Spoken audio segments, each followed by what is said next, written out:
Hello and welcome to Pop Screen, part of the Geek Show podcast network. We are the Geek Show's show dedicated to movies either starring, by, or about pop stars.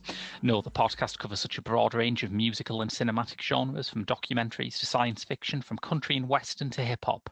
I'm your host, Graham Williamson. I'm a filmmaker and critic for The Geek Show and Horrified magazine, the British horror website. I've been joined this week by...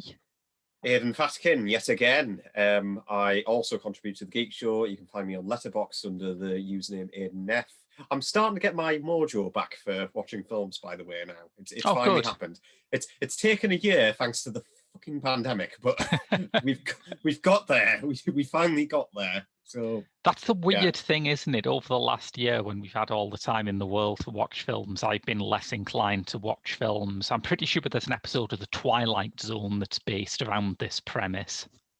It does feel like we've been in a Twilight Zone episode for the last year or so, mind. Yeah. So, I completely agree. Yes. The fact, listeners, that this week's episode of Pop Screen is a heart-wrenching documentary about a mercurial talent who died before her 30th birthday on its own says nothing about this show other than, hey, it's not going to be an ABBA musical every week. But Asif Kapadia's Amy, about the all-too-brief life and career of Amy Winehouse, is of a piece with one of this show's major running themes, to use pop music as a lens to examine particular social and generational trends, in this case particularly the way that celebrities are packaged for our entertainment. The film was released in 2015 at Cannes. It went on to win the Best Documentary Feature Oscar, and now, 10 years after the death of its subject, we reconvene to ask if Kapadia's film has aged better than the culture it depicts. Now, I think maybe an interesting way of starting this would be to go straight into how we feel about the artist. Am I starting then? Or... Well, I know that you had a slightly different journey to me. I'll just fill mine in first, because I always loved Amy Winehouse. I loved Amy Winehouse from the moment I heard Stronger Than Me on the radio. And I distinctly remember thinking, wow, this gives me the same feeling I had when I first heard Lauryn Hill's solo work. And then she made an album, Frank, and which I thought was great, and she disappeared for what felt like a very long time. Occasionally you saw pictures of her, and it's hard to really sort of think back to this, because that sort of rail thin tattooed big beehive with the streak in it, that is just what people think of when they think about Amy Winehouse. But when that was first unveiled, I thought, oh shit, what, is she okay? You know, because she did dramatically thinner than she did. But then she puts out Rehab, which is terrific. Back to Black comes out. She becomes, I would say, probably the biggest female singer in the UK. I mean, it was a time slightly before the likes of Adele came along, and Adele came along very much in her wake.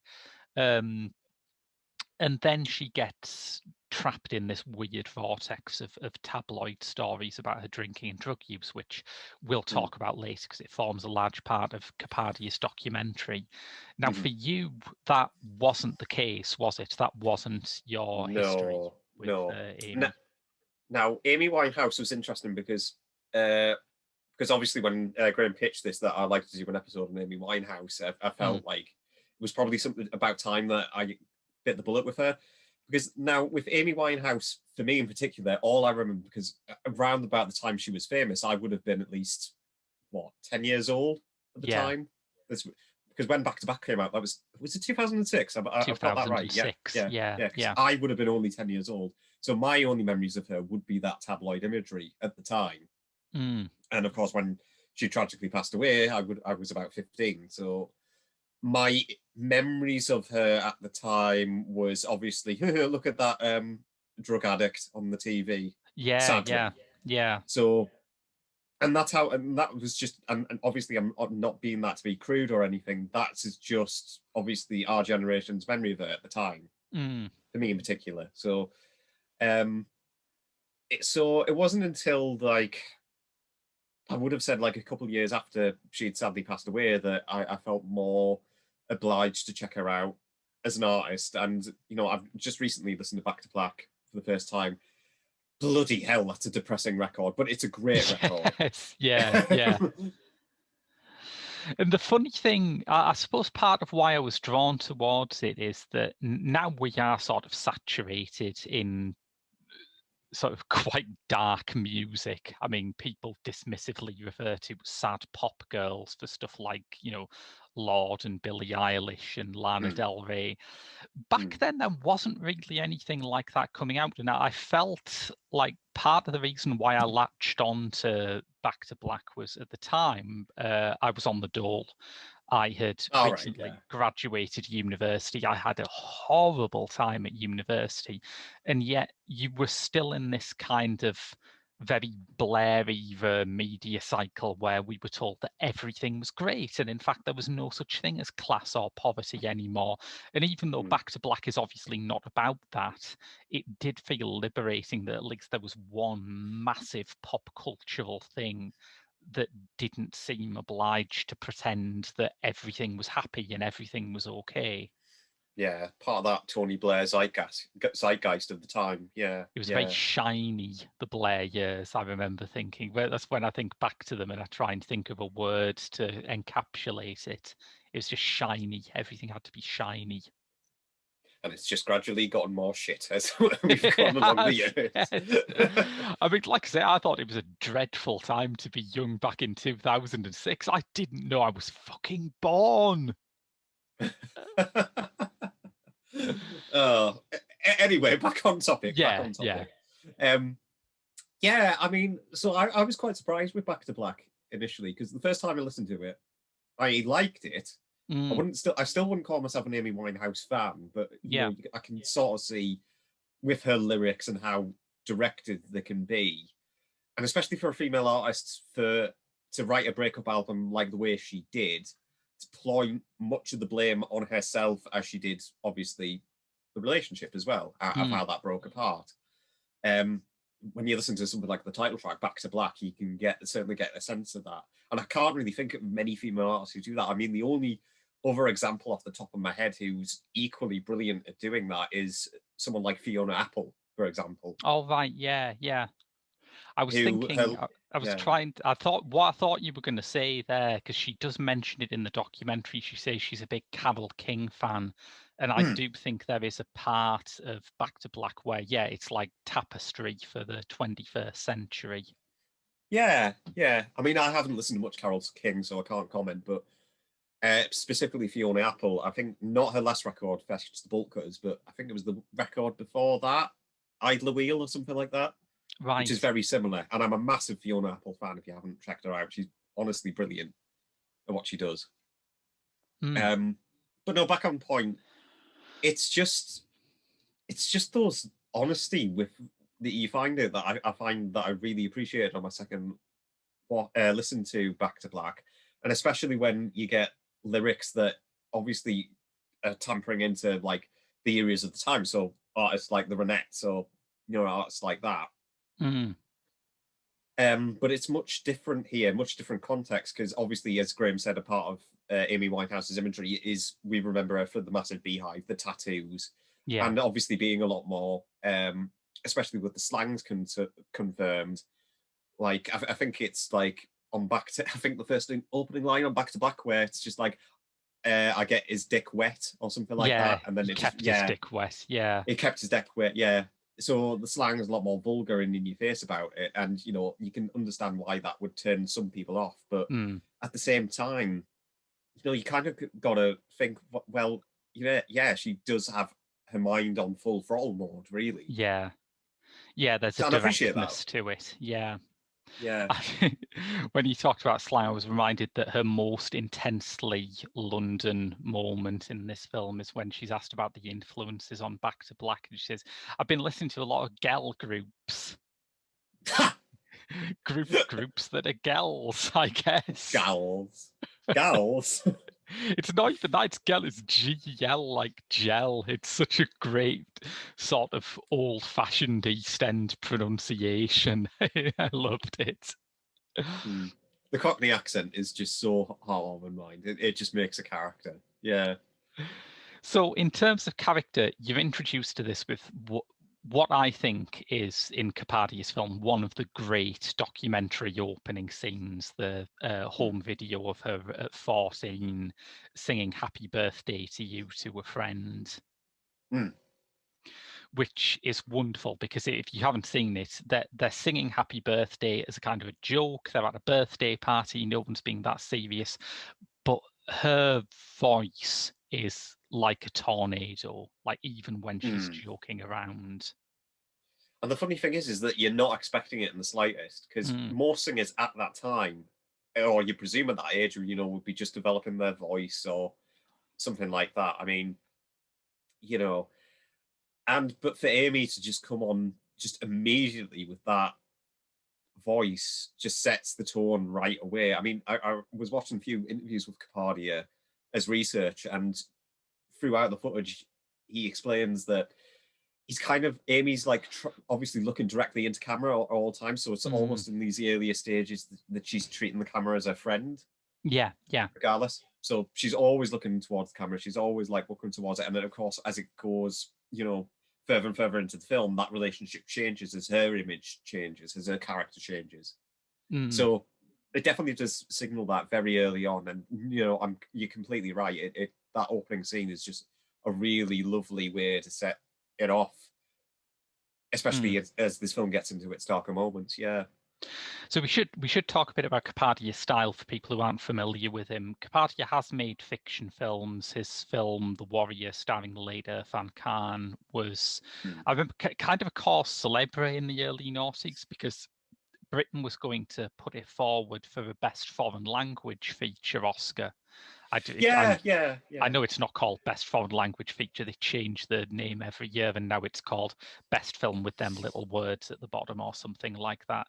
But that one, and they couldn't do it because it's set in India and the language was deemed to be not indigenous to Britain. I think they changed the rules after that because people were kind of annoyed by that. You think, well, you didn't say that bit up front. It's a film. It's not in the English language. That is kind of what the category's for. Yeah, which kind of explains why they make a mess of that character further on down the line. Yes, every single, yeah. Yeah, but he has particularly recently had most of his success in documentaries. He's made a trilogy of documentaries about people who I guess were pushed onto the stage at a very young age. As he dubs it, I think child geniuses or something, because you got Art and Senna, which obviously landed him a lot of major success. You have this one, Amy, and you have his most recent film, Diego Maradona. Now, out of the films that I've seen from Kapadia, Amy's the first one. I've seen a half an hour of Diego Maradona. And the reason why I didn't finish it at the time was not because I didn't enjoy the film or anything. It was just because I was having a lot less time on my hands at the time. So I will go back and finish it when I can. But I think what I'm drawn to Kapadia's style is like most documentarians focus on like the typical style, which is like talking heads, imagery, etc., B-roll over the top, that kind of thing. Yeah. With Kapadia, it's more like a montage, isn't it? Or like a collage of different imagery over the top, and you still have interviews in them, but they're more like, especially in Amy's case, they're more like distant voices, as if they're remembering Amy just as much as we are, the audience. Yeah. So, and that works favorably what he's trying to make across in this film. Yeah. I think it works particularly well here. I should say I've seen a bit of Senna, and I know for some people it's the best of these documentaries, and I know a lot of people say, oh, you don't have to be into Formula One to enjoy it. I'm sure that's true, but I also think people are underestimating how little I like Formula One. It's like, God, challenge me to enjoy this. I will, I will not pass the test. Fair enough. I've seen the full Maradona film, which I think is good. I have some reservations about it, which I think we'll get into, because my problems with it contrast quite nicely with what I love about Amy. One thing that I think Amy has on its side that the two sports films don't is that this is an intensely documented life. That Mm. when you talk about someone like Diego Maradona, you're talking about someone who grew up in a different generation, from a much poorer background. You know, his family did not have a video camera on all the time. But also when he was at the peak of his powers, he wasn't in this culture where everyone has a camera on their phone, where there's a massive market for photographs of celebrities.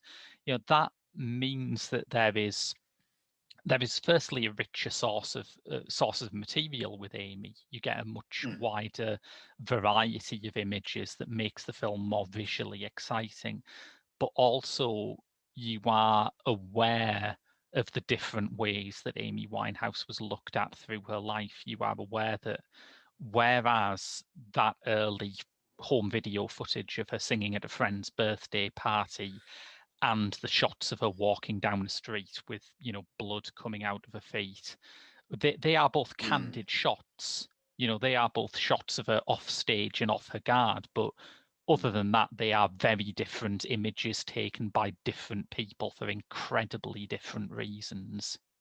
Yeah. No, I totally agree. I mean, especially in Maradona's case, because I remember getting through like the first half an hour of it thinking, okay, this is good, but it's not making me latch onto it even further than it already is. And I don't know whether that's because of just my lack of knowledge in the subject, probably the same way that I would feel about the cinema documentary. But like I said, I don't think that's a bad thing. It's just something that I'm probably going to need to sink into a bit more. But as for this, I mean, Amy Winehouse was a figure that I do remember. And there is a story. I mean, as Kapadia describes it in his documentary, I think it's Film and Thought interview, not his documentary, sorry, is that with Amy Winehouse, everything was either like at the top of its peak, or it was incredibly dark and depressing. There was no in between. There was no part of her life that felt mediocre. Yeah. So in a way, that just makes it, you know, naturally flow like a story in that regard. Yeah, you can see a bit of it in the Maradona documentary as well, which is also, you know, a story of an incredible rise and fall. The thing that I think Kapadia does in Amy that I wish he had done more of in Maradona is that in Diego Maradona, we are constantly told that this guy was a footballer of genius, that people who'd followed the game for decades were astonished watching what he did. But as someone who isn't interested in football, I never got a real understanding of why. I never felt like I understood what set him apart from other footballers. Whereas I think in Amy, he gets some distance inside the subject's actual craft and makes you understand why people were surprised and impressed by her. And I think that's a difficult thing to do because, especially when footballing is, well, footballing, you can kind of understand, well, hang on, I mean, he's kicking the ball about like any other footballer. You kind of do get that sense. Whereas with Amy Winehouse, we can hear what she sings. We know what she sounds like. And we know about her character as well. And we know how much of a detailed, poignant lyricist she can be as well.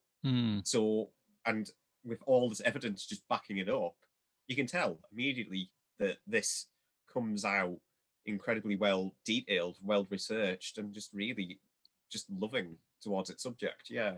Very caring, I find. Because Kapadia himself, in one of the interviews I heard with him, Kapadia himself was by no means an expert on Amy Winehouse's career when this documentary was pitched to him. It was pitched to him by, I think, Universal Music UK pitched it to him because they'd seen Senna and thought that he could do something similar with this. And I remember him saying that he had, for example, absolutely no idea that she played guitar. That I did because that was a part of her image when she did Frank, but for Back to Black, it wasn't part of the image and it just faded away from coverage of her. So I think in the film you can see Capadia's kind of novice enthusiasm, that he is looking through lyrics and sort of song sheets and saying, it's actually really good, and putting it up there with the enthusiasm of someone who's discovering the music for the first time. Yeah. And you get that sense of it as well when watching the film, I guess, because there's countless recounts of how the real Amy, you didn't know the real Amy until you seen the Frank side of her. Mm. So that was the real Amy. As soon as she got to the Back to Black phase, where she had the beehive, the tattoos, she looked an awfully lot thinner and a lot more sick. Mm. You do get the sense that obviously the old Amy is still there. It's just slightly clouded. Yeah. Within this persona that she's created, and unfortunately, that had its consequences of its own. Yeah. Do you think the persona negatively affected her? Do you think that there became an element where she had to be that kind of tragic beehived singer or whatever, like 3-word description people cooked up? It's a difficult one to describe because obviously when the paparazzi are concerned, and we'll get onto the paparazzi sequence is in this film later on, because honestly, they're probably some of the most overwhelming sequences of its kind that I've seen for a film to depict, never mind just a documentary. But with Amy Winehouse, I think it was hard to difficultly tell her that she wasn't a tabloid celebrity like in the vein of Katie Price or someone like that. I think that's the issue. And I think that's the misunderstanding that a lot of people misremember her by, because she wasn't like that at all. She was just someone who, had a unique talent, a unique gift.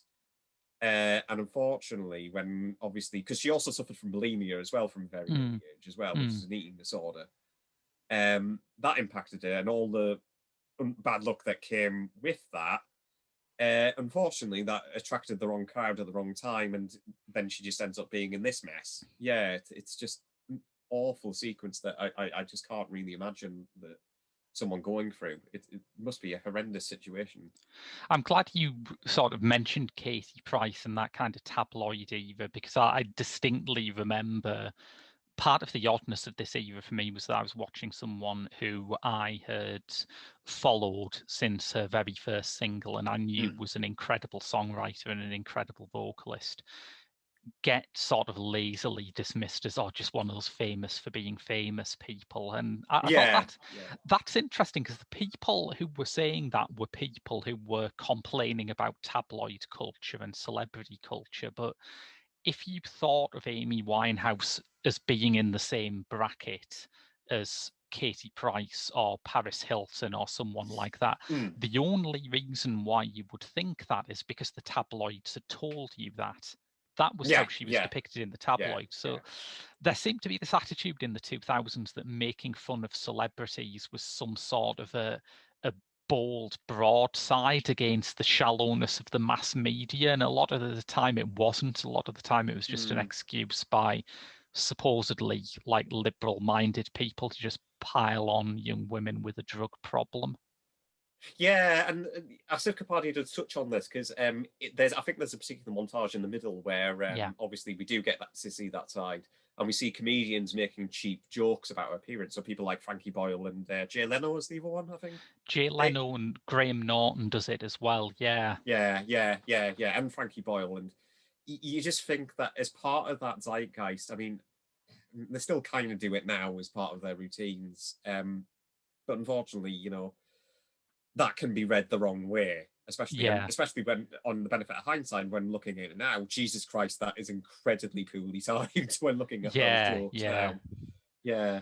And also, the part of the brilliance of that sequence is that Kapadia intercuts it with candid shots from Amy's flat, and it's when she's at the absolute depths of a heroin addiction, and she looks absolutely terrifying, so unhealthy, and you cut from that to sort of Jay Leno making a cheap joke about her cooking crystal meth or something similarly well researched. And it does, I suppose part of what the film is doing is showing you the rest of the iceberg. It's like there were a lot of things in here that I remember being in the papers, or I remember being in the music press or seeing on TV. But it all has a different effect when it's threaded through as a story about someone's entire life. Yeah. I mean, that sequence was one of the sequences where I had to think to myself, this isn't just a typical standard like music documentary. This has like a real bite to it and a real point to say about celebrity image, for example, or artist image, if you want to describe Amy Winehouse like that. Yeah. But no, I think it's very pointedly told from that point perspective. Yeah, I agree. I think that was one of the sequences that got a lot of attention when it came out, because I think in an insane way, I don't think anyone had really thought about it before. It feels like a very different environment now, this is not the first time we brought this up on Pop Screen, but it is one of the big pop music themed stories of 2021.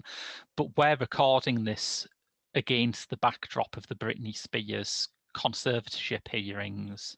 Yeah. And I remember Britney Spears' nervous breakdown was treated in a very, very similar way, because she was felt to be a very glib, silly kind of pop star.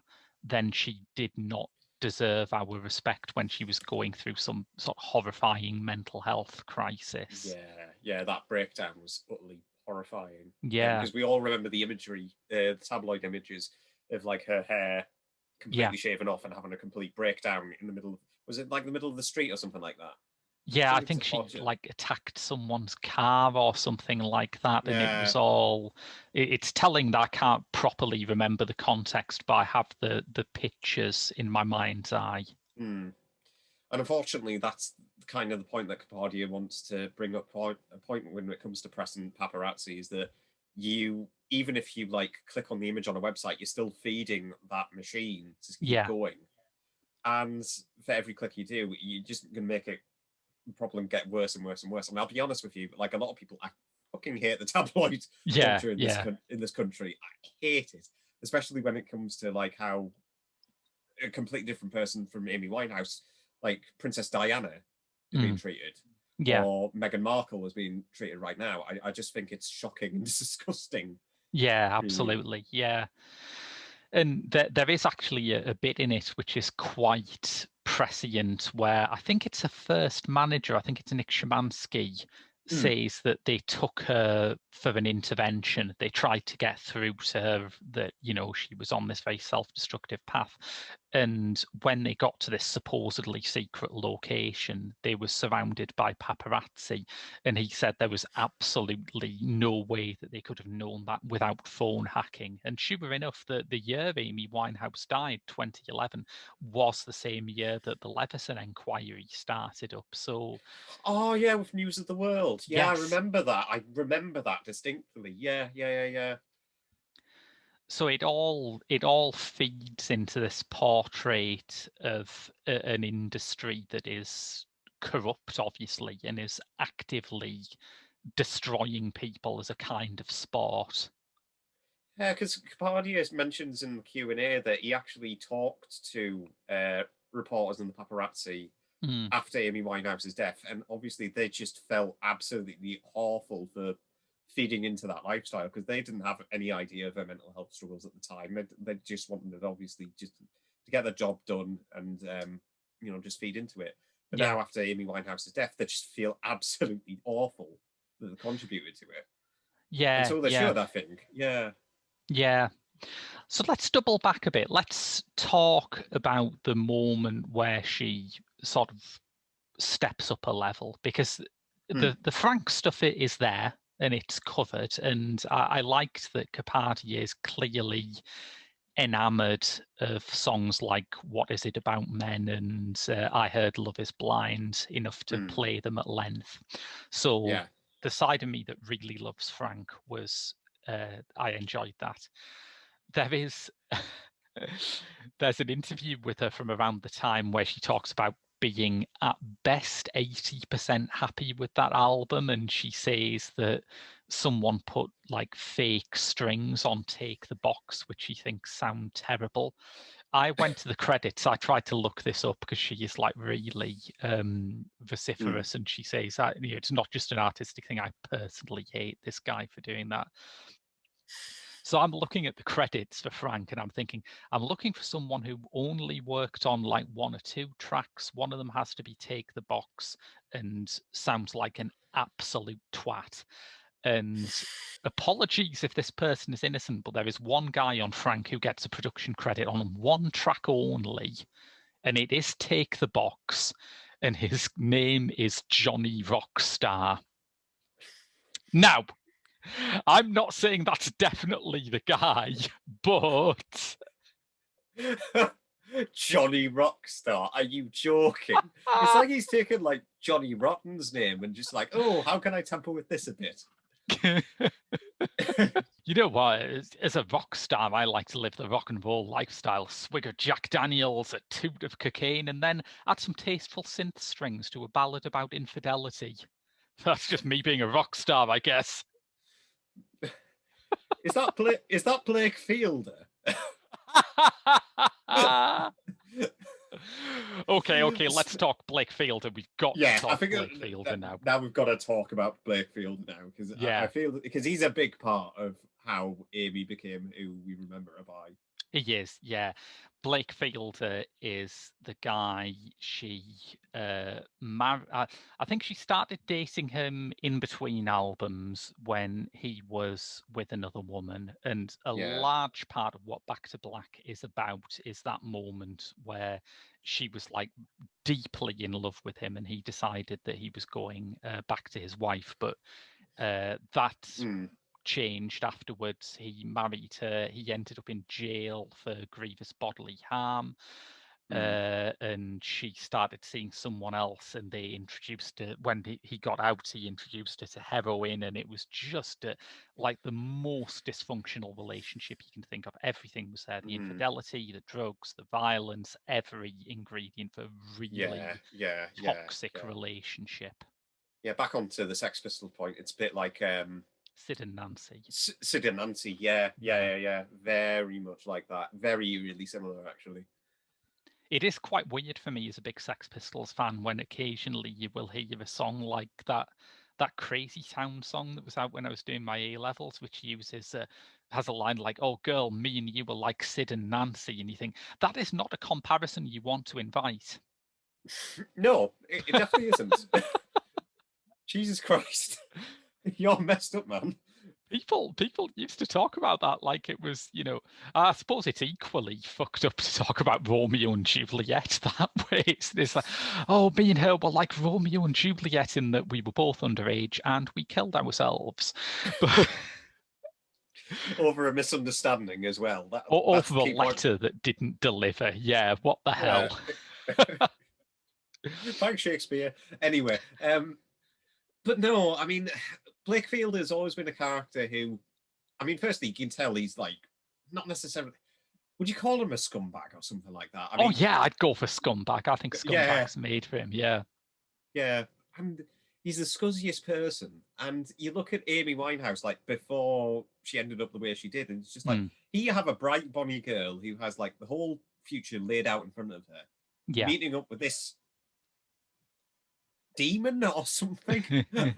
Yes. I don't know. Who's Blake Fielder? He looks like a complete arse, let's be honest. And it just disravels simply after that. Yeah.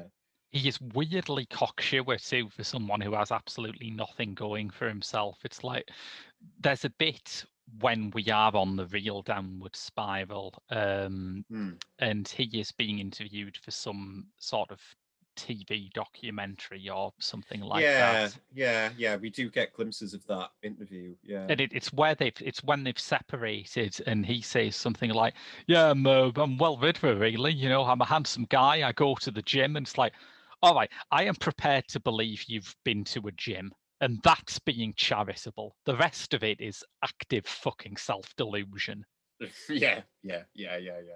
It's not a character who you believe a single word of truth from.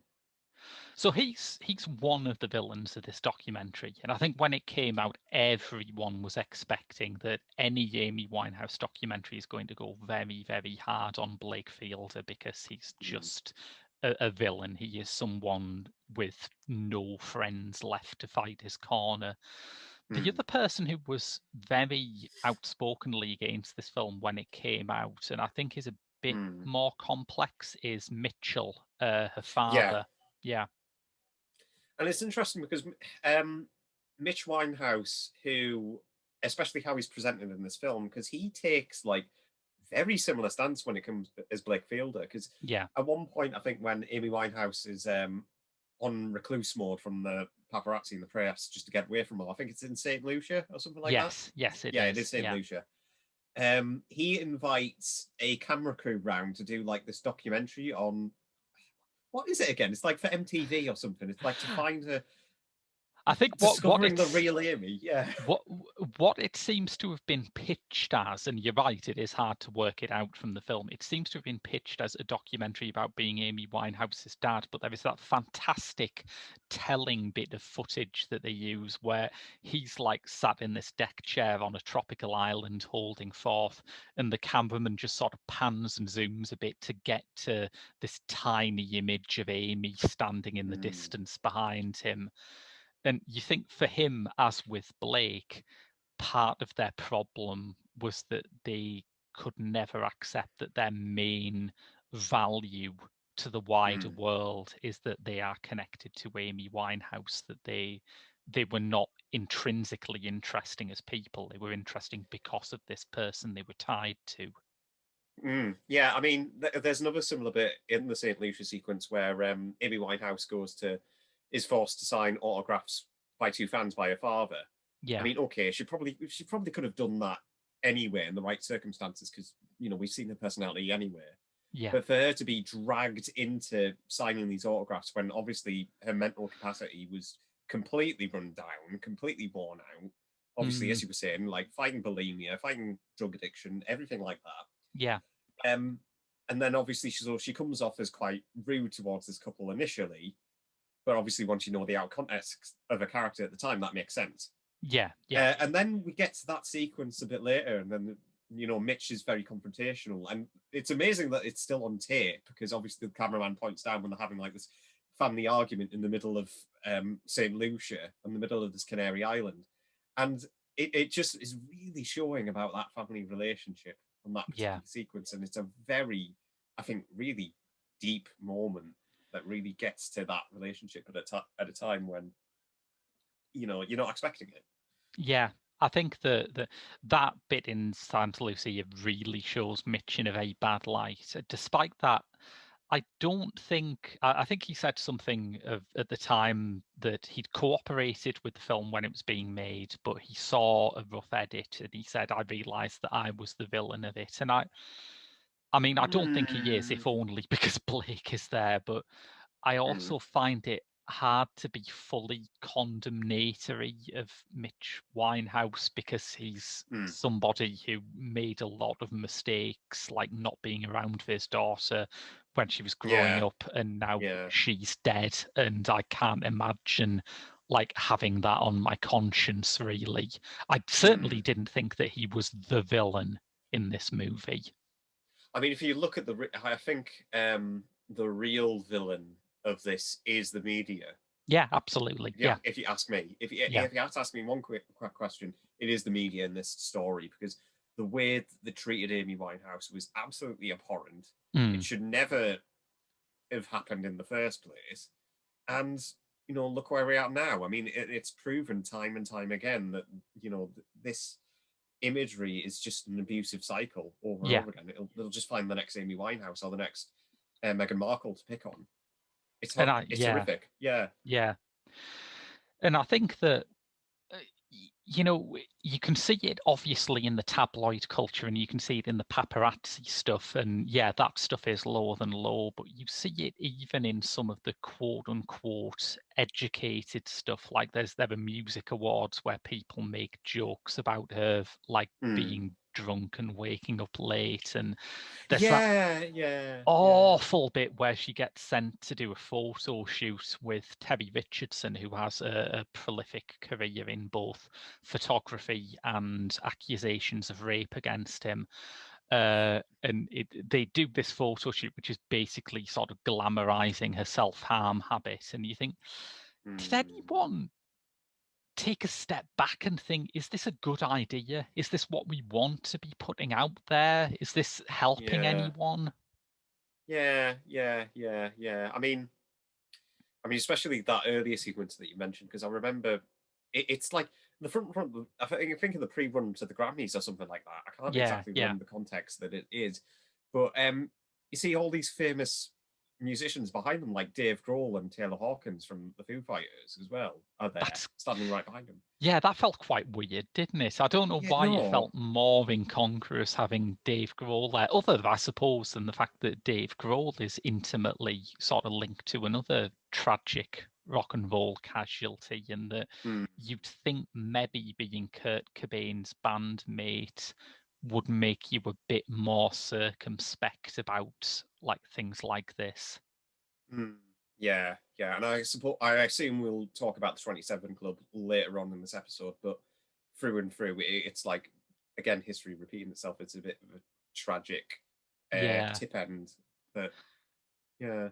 I also think one of the sweetest and funniest bits of this film involves an award ceremony, though, because there is a bit Mm. where they're at the Grammys, and it's a year when she won very big at the Grammys, and I think it's when they're giving her the award for best single. I think it's the best single one. Yeah, I think it's one of the two. Yeah, yeah.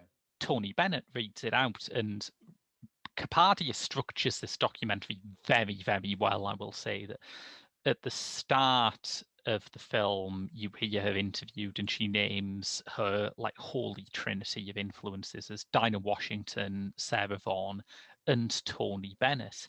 And she's Mm. on this satellite link up while the Grammys are taking place in America with like a group of friends and family around her, and she's sort of standing in front of this camera aware that it's going to go live at any minute.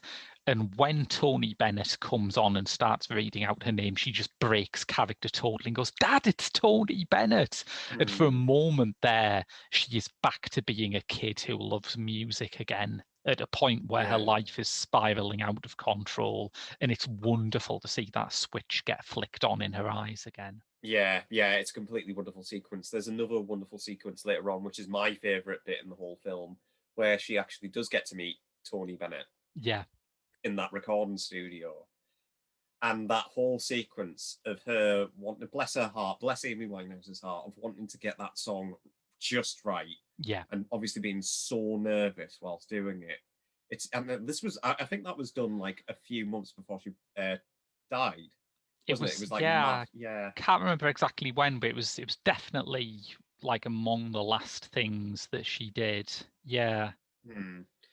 And it is just a lovely, lovely sequence because you just get a really overriding sense of wanting to do this song justice, and how Tony Bennett describes as, the best artists are the ones who are nervous before they step up to the microphone. Yeah. Yeah. Yeah. And I think there's an element of truth to that when looking at it through the context of this film. Yeah. I think the Tony Bennett sequence is one of the ones where you get a sense of what she could have been if she'd lived and cleaned up, because a Hmm. lot of artists who have drug problems and recover from them, I suppose Bowie's the ultimate example of this, do Hmm. develop this incredible perfectionism and this kind of almost nervous desire to do the best job possible, partly Yeah. because the obsessive, addictive part of their personality has to go somewhere. And there's countless examples like this. I mean, think Iggy Pop or Alice Cooper, for example. Yeah, I mean, yeah. especially Alice Cooper. He had an issue with alcohol for years, Mm, like a really heavy one. And obviously, he fully recovered, got his act cleaned up together, and obviously, he's like one of the more beloved shock rock icons out there. So, especially in the rock and roll world. So, yeah. you do get those stories. Yeah, yeah, yeah, yeah. And it does make you wonder what. And I try hard not to think this because obviously, given the circumstances of Winehouse's passing, it's very hard of what she would have become had she had that not had happened. Yeah. Basically, it's very hard to think that because it is just incredibly depressing. You know. Mm. It is, yeah. And I think one of the great unsung heroes of Amy Winehouse's story, who is interviewed at gratifying length here, is Salam Remy, who Mm. I think I'm right in saying is the only person who has production credits on Frank and Back to Black. I Yeah, yeah. I Yeah. think he. Yeah, I think you're right there. I think you are. Yeah. I can't remember if Mark Ronson does or doesn't, but definitely Salam Raimi does. And I remember Salam Raimi after her death said something which I thought really made me love the guy. Sadly, it isn't in this film, but he said that as soon as she died, he got all of the unreleased recordings that they'd made together and just destroyed them, like smashed them into bits, broke the hard drive and everything. He said, she was a perfectionist. She would have hated the idea of anyone listening to these recordings if she was alive. So I see absolutely no reason why they should listen to them when she's dead. Yeah, that's a completely telling thing of the character, because I think shortly after her death there was a compilation released of all like Lioness, yeah. Lioness, yeah, that was the one. And like a lot of posthumous compilations, I'm sure, for the fans it would help, obviously, of like the album that could have been, but at the same time, all it is mostly just B takes or B sides. Yeah. And I listened to Lioness once, and there's some diverting stuff in it, but all it did was hammer home to me the fact that there was no third album, and she would have had to have go a long, long way before there would be anything resembling a third album, that it just wasn't there. Yeah. So yeah, the 27 Club you mentioned, this is a weird piece of rock and roll mythology that rock stars who die young will traditionally die around the age of 27. And it's known that Kurt Cobain had a sort of fascination with this idea. And who else was there in it? There's Jimi Hendrix, Janis Joplin. So if I remember correctly, the big four is Brian Jones, who was the guitarist for the Rolling Stones. I think it's Brian Jones. Yeah. Brian Jones, Jimi Hendrix, as he said, Janis Joplin, as he said, Jim Morrison. Oh, yeah. Kurt Cobain and Amy Winehouse. Those are the big six that come out in my mind. And obviously, there's been a lot more artists who have died at the age of 27 as well. More notably, even like as recently as Anton Yelchin as well. Oh, yeah. He died at 27 as well. So and I'm just going to come out and say this now. I honestly don't believe in the idea that these deaths are linked. Honestly, all I think is that it's just pure coincidental and preposterous to think that way. Like, even with someone like Kurt Cobain, who died at his own hand, I genuinely do not think there was any part of him that was thinking, next year I'll be 28, better get a move on. It's obviously horse shit. Yeah, I honestly don't think it's a fair judgment at all. It's, I mean, in a way, I remember, like, at the time for Winehouse's passing, I remember, like, looking at the YouTube comment section of the reaction of Removed, and obviously, never look at YouTube comment sections. That's the that's the homegrown place of fascism. It's awful. I hate it. But anyway, there was one horrible comment in particular that was just like, "Oh, Jimi Hendrix died like a complete god of a man, and Amy Winehouse and Kurt Cobain died like wimps. They don't deserve. That's just attention seekers." Then you just come and think, Jimi Hendrix had, if I remember correctly, he was exhausted mentally from a touring schedule that obviously was really bad on his physical and mental health. Plus, he died in a similar fashion to Winehouse. He had an alcohol problem and problems with drugs as well. Well, no disrespect to Hendrix, but I don't remember any heroes of Greek mythological sagas choking on their own vomit. It's just like, you just immediately think, you're an idiot.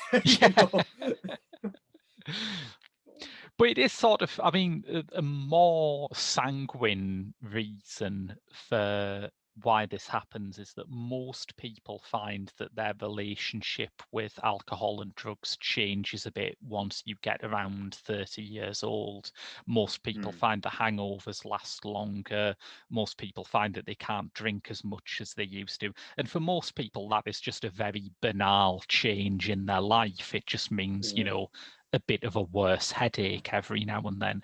But if you have a serious drug or alcohol problem, that's probably going to take a more extreme toll on your body. And so it's no surprise, I guess, that people who treat their body as though they're indestructible when they're in their teens and early 20s suddenly have serious health problems up to and including dying as they get into their late 20s. Yeah.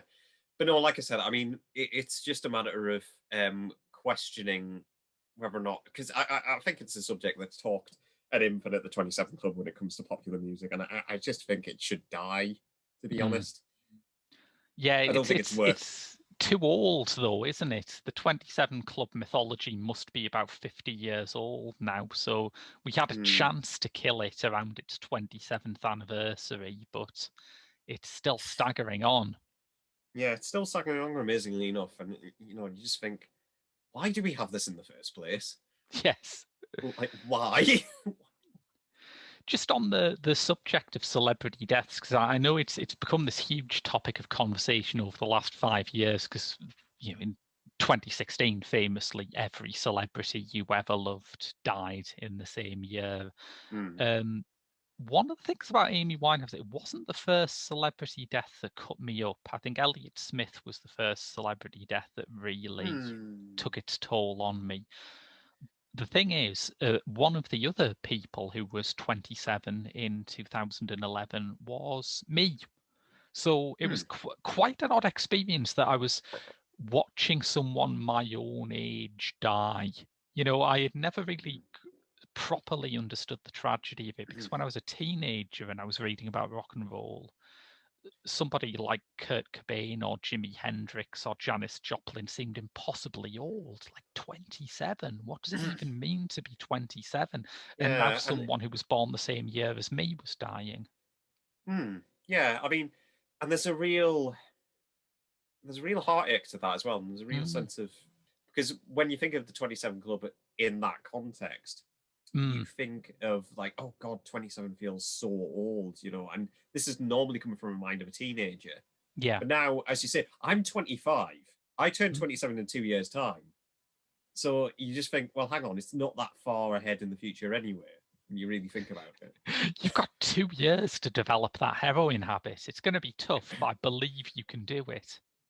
Oh, yes. But anyway, no, I mean, back to Amy, I think, like I said, I completely agree. I think it is a tremendous documentary. And the fact that, Asif Kapadia went through cross-referencing everything. He explains in the interviews that he's described that, with every fact that he got, he had to cross-reference it with at least 2 other additional people. Yeah. Obviously to make sure he got it right. If one of those facts didn't have at least 2 additional people, that's it. It wasn't going in the finished film. So it's nice to see that dedication. It sounds like an agonizing process considering the amount of facts and information that is in this, but it's well worth the while because it just gives like a very authentic feeling to it. And not just the number of facts, but I imagine when you were dealing with a story like this, talking to different people about Amy Winehouse must be like Rashomon. He manages to keep it down to a really tight, manageable level of contributors. The people who were talking about being friends with her at the start of the film are still talking about her at the end of the film. But I can imagine there were a lot of people around her who I mean, there's that bit, isn't it, where she gets new management and her friends try and stage an intervention and it doesn't take. And her manager says something like, well, a lot of professional people have drug habits and they manage it. A lot of doctors and lawyers and judges and people like that have it. And you think, yeah, that's not quite the point, is it? Yeah. I mean, there's that bit towards the end, the famous Belgrade concert, which was her last concert, where this is where it spirals completely out of control. And she refuses to sing. She obviously is off her mind on alcohol and drugs. Yeah. And she clearly just doesn't want to do the concert and doesn't want to go ahead with the tour. So, and everyone just says, yeah, it's basically that final gig that she did in Belgrade in Serbia was an unmitigated disaster waiting to happen. But there's this just really funny bit at the end where I think it's Nikki who says this, the manager, Mm. and he says that Amy told him after that show was a disaster. Amy said to him like, "Yeah, the tour got cancelled, but at least I can go to Nikki's wedding." Yes, yeah, yeah. And then it was just like that little bit, that little golden nugget of an interview is so funny. It's tragic in the same sense, but it's also a bit funny. So it's nice to see some humor in the story as well.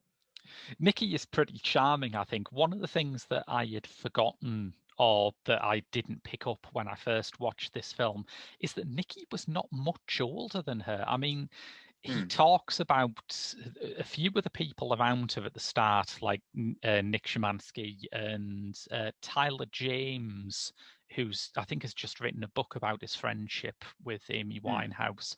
Yeah, I heard that. Yeah. Yeah, they were like very, very junior people in the record industry at the time, and they were being handed Amy Winehouse as their first major management project, which I mean, Jesus Christ, talk about a baptism of fire. But yeah, it is incredible to me when you see that early footage of that Nick shot of Amy in the back of a cab when she's going to record Frank and you don't see him. I always pictured some older, like music industry guy who'd been around the blocks a bit, and he was 19. I mean, it's incredible.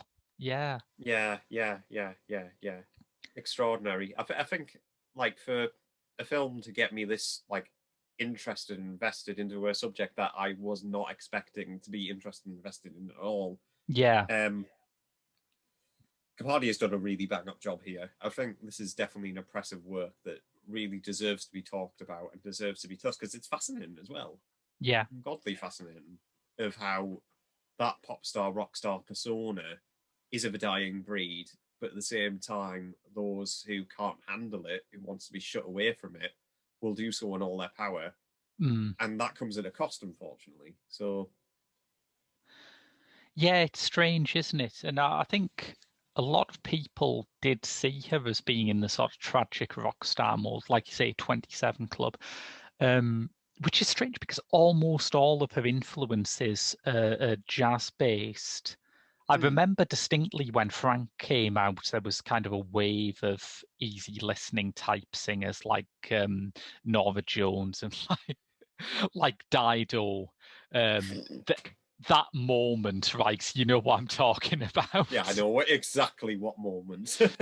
There is a bit, listeners, in the film where Amy is being interviewed and her music is compared to Dido, and her facial expressions are just murderous. They're incredible.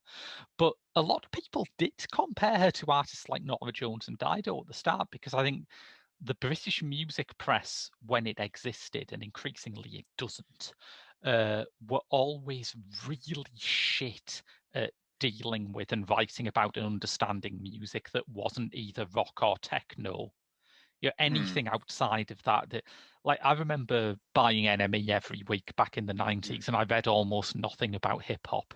And you look back at the 90s and you think, how do you write about music in that decade and not write about hip hop? But every week they reliably managed it. Oh, that story just reminds me of I think this is completely going off topic, but in I think it's the Galaxy Quest documentary about Alan Rickman. There's a bit in it where one of the actors said he met Alan Rickman, and Alan Rickman said to them, "Yeah, I just recently got turned down a role." And the friend says, "Okay, but who did they give the role to?" And then he just goes in the most venomous tone of voice, "Bill Nye," and then just ends it there. And you just immediately think, oh, that moment that you've just described going remind me of that, and that is funny as hell. That's a great moment. I do love her snark. I mean, that Grammys bit also has, and we're back to the Britney Spears thing again. It also has the bit where they're reading out the nominees, and one of them is "What Goes Around Comes Around" by Justin Timberlake, and she just says, his song's called What Goes Around Comes Around. And then she just pulls this very telling look, like the absolute disdain she has in her eyes at that moment is so great. She's such a character. Yeah. And that's not your typical manufactured pop star. That's someone of real class and character, and you've got to respect Winehouse for that. Yeah, absolutely. Yeah. Well, I think that's a good place to leave off, really. I think that's a pretty good point to end on. I just want to quickly add before we end this episode. I mean, I did watch obviously a lot of Asif Kapadia interviews, but I implore you, watch his Criterion Closet video as well. Oh, it's fucking hilarious. Okay. Because I love those videos because you get like people like him and Barry Jenkins who are just like completely. You would think they would go for the high glamour stuff and go for all the polished stuff. No, they're just as greedy as the rest. They just ransack the place. And there's a bit where Asif Kapadia picks up a copy of Sailor, says, "Warning, may contain taboo content." He reads out the sticker aloud, and then it jump cuts, and then he just goes, "Just because," and then puts it in the Criterion bag. I do like that. May contain taboo content. I think you would have to live in a pretty liberal household for Sailor not to register as taboo content. But no, it's fantastic. But no, Asif Kapadia, he's definitely made a great documentary. He's also one of these people who I can listen to for days on end as well. Yeah, he's a really interesting interviewee, isn't he? I remember hearing a bit from him back when in the 2012 Olympics, the government funded 4 shorts from different British directors that were meant to sum up their vision of Britain. And Kapadia did one, Lynn Ramsey did a great one. And then the government thought, that's such a good result, we'll never fund arts again. But yeah, I remember hearing him interviewed a lot then about what he was doing, and he was a really interesting guy. Yeah. I hope he doesn't make like another documentary about the more to add to his trilogy. I hope he does something different after this. Yeah, I agree. I really want to see him flex his muscles after this. So whether that be another documentary of a different mold or even a fiction film, as long as it's like something that can be distinguished from his filmography. Yeah, and also I think a lot of people have moved in on his turf, again, watching a lot of the coverage of the Britney Spears thing or watching that Michael Jackson documentary that came out a bit back. I did get a feeling that everyone who's doing these things has watched Amy quite a lot, haven't they? But yeah. He has often talked, I will say this, he has often talked about expanding the short film he did about London for the 2012 Olympics project into a feature, and I think that could be really interesting. Yeah. But I'm excited, nonetheless. Very excited. Yeah.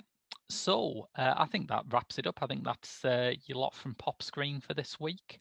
Don't forget that if you subscribe to our Patreon, you can get a monthly bonus episode as well as access to our other movie podcast, Director's Lottery, which Aidan is sometimes on as well. But until then, that's been your lot from Pop Screen. I've been Graham. And I've been Aidan. See you next week.